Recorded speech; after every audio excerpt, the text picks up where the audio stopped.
If you want to make your login more secure as your site becomes important to you, it is a good idea to enable something called the two-step authentication method.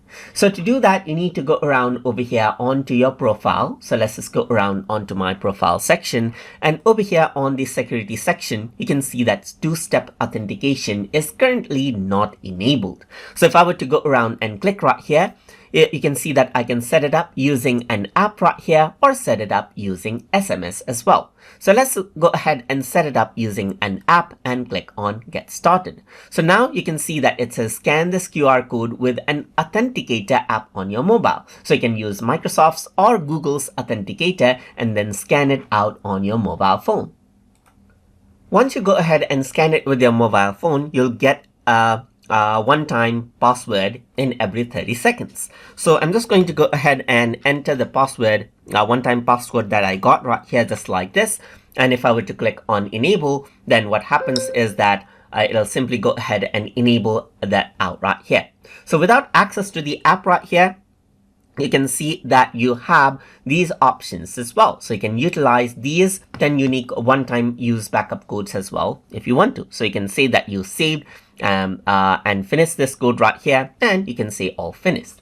So let me just go around over here and log out. Let's say for example, and I'm going to go ahead and log in.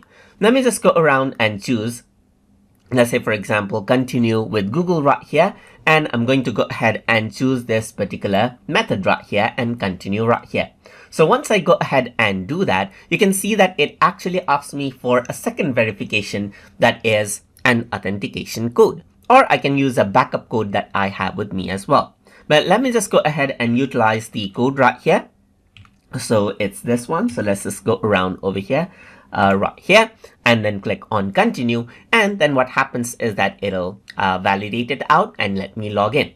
So if you want to go ahead and disable it, however, you can simply go around onto my profile again, and then you can go around onto the security section. You can go around over here onto the authentication and disable two-step authentication as well. So over here, you need to go ahead and enter out the code again.